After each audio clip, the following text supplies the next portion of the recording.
dia sabar. Sabar itu ditarifkan oleh para ulama Islam sebagai satu perkara yang kita mampu untuk lawan, tapi kita tak lawan. Kalau kita tak mampu lawan dan kita sabar, itu tak nama sabar. Itu nama dia pengecut. Tak nama pengecut. Itu nama dia tak boleh lawan. Ya? Yang kalau kita mampu untuk lawan tapi kita tak lawan, maka itu namanya sabar. Ya?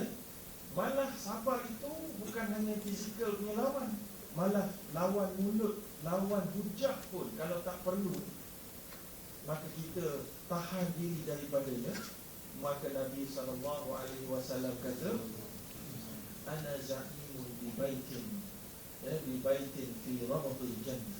Aku akan jadi ketua kepada syurga yang berada di tepi syurga. Silap. Satu istana yang berada di tepi syurga. Yang mana istana yang berada di tepi syurga ini milik siapa?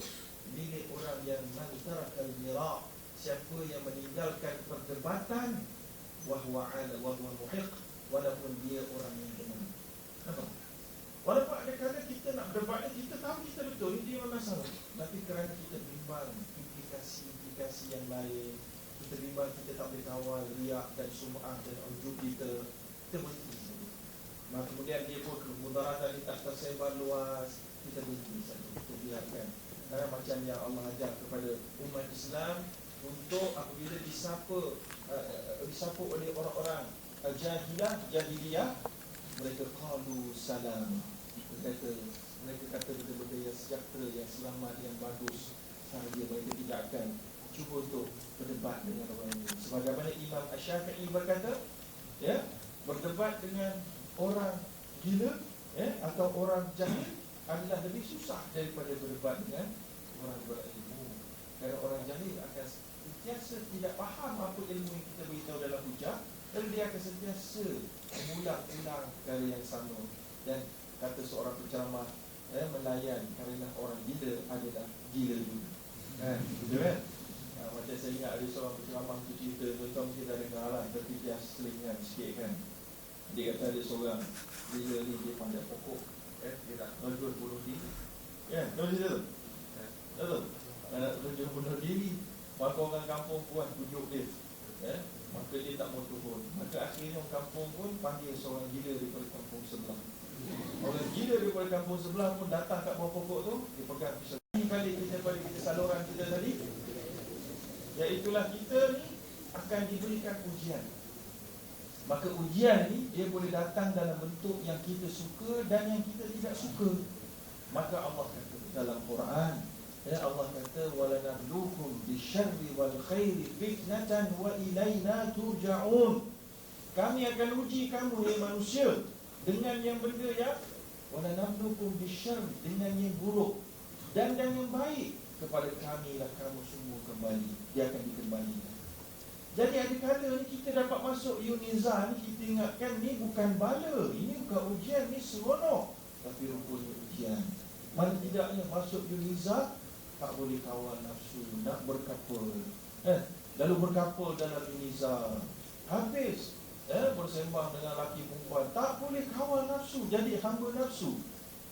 Sebagaimana Allah kata, afara'aita man ittakhadha ilahahu hawahu. Adakah kamu tidak melihat bagaimana sebahagian manusia mengambil hawa nafsunya menjadi Tuhannya? Maka ramai anak-anak muda hari ini berkomunikasi lelaki perempuan bukan mahram melalui WhatsApp, melalui Line, melalui Kakao, melalui WeChat, melalui Facebook, dan banyak lagi. Maka terangkatlah malunya seorang wanita. Di alam fizikal dia malu. Saya ingat lagi masa saya belajar di Lampuri dulu, muslimat di sana sangat pemalu. Kerana pemalunya seorang muslimat itu adalah tanda keimanannya. Faham? Lagi tidak malunya seorang muslimat, lagi kuranglah imannya. Begitulah yang kita ambil daripada kepahaman daripada hadis Nabi. Lalu memang benar, di luarnya macam pelajar di Lampuri satu ketika dahulu, masa kita orang ni student-student lelaki berjalan dekat koridor ni, diorang pun jalan juga. So dia nampak kita je, cukup malu. Tunduk. Apa tengok? Kan?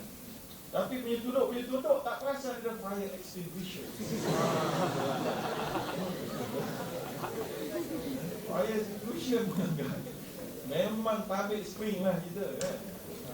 Malu. Tapi once pergi Kuala Lumpur, Universiti Melayu Kuala Lumpur, dia sudah berubah sikit. Lepas tu dah kahwin, ikut celupan suami. Faham? Celupan suami. Suami yang akan menentukan isteri akan jadi solehah atau tidak solehah.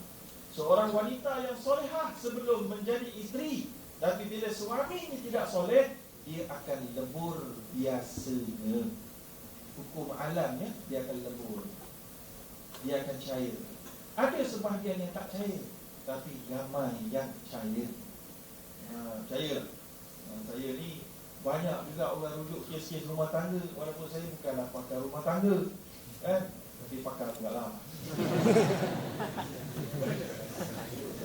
Dalam Facebook tu ada 450,000 orang, ada satu lagi 100,000, macam-macam perangai, macam-macam cerita yang sampai kepada saya. So, daripada cerita-cerita itulah yang saya kongsikan untuk jadi panduan kita supaya kita jaga-jaga. Jangan jadi hamba nafsu dari sudut nafsu seksual yang pertama.